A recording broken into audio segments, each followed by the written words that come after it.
नमस्कार दोस्तों, स्वागत है आपका एक्सेल ग्लोब यूट्यूब चैनल पे। इस वीडियो में हम क्या सीखने वाले हैं, एक्सेल में कैसे हम डेटा एंटर कर सकते हैं, कैसे ऑटोफिल कर सकते हैं, कैसे स्पीड में डेटा एंटर कर सकते हैं। तो आइए देख लेते हैं क्या क्या हम कर सकते हैं।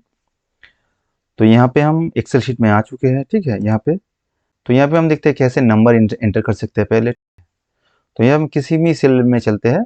सपोज मुझे यहाँ पे सीरियल नंबर एंटर करना है, तो मैंने पहले 1 टाइप किया, यहाँ पे नीचे 2 टाइप किया, 3 टाइप किया।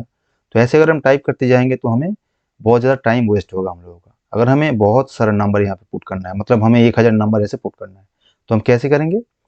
सिर्फ हम पहले का 2 नंबर एंटर करेंगे, 1 और 2। मैं 3 को डिलीट कर रहा हूँ यहाँ पे, 1 और 2 को यहाँ पे एंटर करेंगे सीरियली, ठीक है। उसके बाद इसको सिलेक्ट करेंगे। ऐसे सिलेक्ट कैसे करते हैं, इसके बारे में हमने पिछले वीडियोज़ में बात की है ऑलरेडी। इसको अब ऐसे माउस से ड्रैग करके या फिर कीबोर्ड से सिलेक्ट कीजिए, और इसके नीचे देखिए यहाँ पे एक बॉक्स है नीचे, ठीक है। यहाँ पे माउस लेके जाइए और क्लिक करके ड्रैग कीजिए ऐसे, आप जहाँ तक इसको करना चाहते हैं। मैं सपोज यहाँ पे 466 तक छोड़ देता हूँ। देखिए ऑटोमेटिकली नंबर फिल हो गया। तो यहाँ पे पहला मेरा पहले में जो मेरा डिफरेंस था, यहाँ पे देखिए पहले ऊपर मैं जा रहा हूँ पे 1 2 था यहाँ पे, तो उसके बाद automatically 3 4 5 automatically serial number put हो गया। तो इसको मैं डिलीट कर रहा हूँ अभी।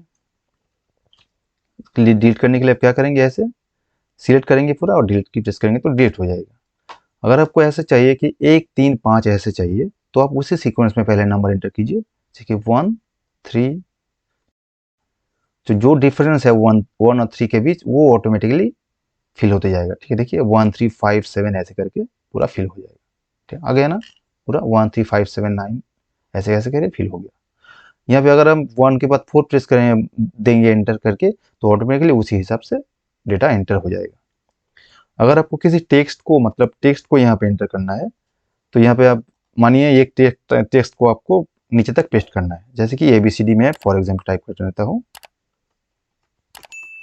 आपको ABCD को नीचे तक एकदम प्रेस करना है। तो ये न्यूमेरिक वैल्यू है, ये आपका जैसे कि न्यूमेरिक वैल्यू यहाँ पे 1 2 के बाद ऑटोमेटिक नंबर इंक्रीज हो रहा था, लेकिन ये टेक्स्ट वैल्यू है, ये सेम कॉपी हो जाएगा यहाँ पे। अगर आपको न्यूमेरिक वैल्यू को भी कॉपी करना है, तो उसका 2 तरीके हैं एक्चुअली। पहला तरीका क्या है, फॉर एग्जाम्पल मैं यहाँ पे 1 2 फिर से एक बार टाइप करता हूँ। तो यहाँ पे क्या तरीका है, अगर मुझे यहाँ पे सिर्फ 1 और 2 को कॉपी करना है, तो ऐसे हम यहाँ तक ड्रैग करने के बाद क्या करेंगे, यहाँ पे ये जो ऑप्शन है, यहाँ पे ऑटोफिल ऑप्शन, यहाँ पे क्लिक करेंगे और कॉपी सेल्स में क्लिक करेंगे। तो देखिए 1 2 1 2 1 2 1 2 आ गया। यहाँ पे और भी बहुत सारे ऑप्शन है, ठीक है। Fill format, fill without formatting, ये इसके बारे में हम आने वाले वीडियोज़ में डिटेल में बात करेंगे, ठीक। तो मैं यहाँ पे Ctrl Z कर रहा हूँ, और एक यहाँ पे आपको ऑप्शन से आप ऐसे कॉपी कर सकते हैं। कैसे, इसको सिलेक्ट कीजिए और कंट्रोल प्रेस कीजिए। अगर हम माउस को ऐसे लेंगे तो देखिए यहाँ पे प्लस का निशान एक आ रहा है नीचे। अगर आप कंट्रोल प्रेस करेंगे देखिए, तो उसके साइड में और एक छोटा सा प्लस का निशान आपको दिखेगा, ठीक है। इस टाइप पे अगर आप क्लिक करके ऐसे ड्रैग करेंगे तो 1 2 1 2 ऐसे कभी हो जाएगा। ये ऑटोमेटिकली इंक्रीज नहीं होगा। तो ऐसे हम क्या कर सकते हैं, किसी भी मतलब रेंज को ऐसे फिल कर सकते हैं। और एक तरीका देखिए आप, जैसे कि हमें ये सपोज मुझे यहाँ पे डेटा एंटर करना है, ये मैंने रेंज सिलेक्ट किया और यहाँ पे मुझे सपोज 5 सारे सेल में एंटर करना है। तो मैं कैसे कर सकता हूँ, इसको कॉपी पेस्ट करके कर सकता हूँ, एक तो है। और सेकेंड एक चीज़ है, ऐसे ऐसे आप सिलेक्ट कीजिए।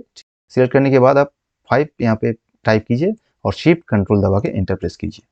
देखिए जितना भी सिलेक्टेड एरिया था वहाँ पे 5 ऑटोमेटिकली पुट हो गया।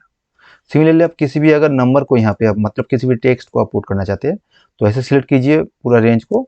और सपोज मुझे यहाँ पे एक्सेल में टाइप करता हूँ, तो एक्सेल में टाइप किया यहाँ पे, और यहाँ पे मैंने क्या किया, शिफ्ट कंट्रोल दबा के एक साथ में इंटर प्रेस किया। तो देखिए जितना भी मेरा सिलेक्टेड सेल था यहाँ पे एक्सेल लिखा आ गया। तो ऐसे हम अपने रिक्वायरमेंट के हिसाब से अपना काम को फास्ट बनाने के लिए क्या कर सकते हैं, ऐसे डेटा पुट कर सकते हैं। तो वीडियो अच्छा लगा तो वीडियो को लाइक और शेयर कीजिए, और चैनल पे नए हो तो चैनल को सब्सक्राइब करके बेल आइकन को प्रेस कर दीजिए, क्योंकि ऐसा वीडियोज़ में, एक्सेल का वीडियोज़ में मैं लाता रहता हूँ। तो मिलते हैं आपको नेक्स्ट वीडियो में, तब तक के लिए थैंक यू।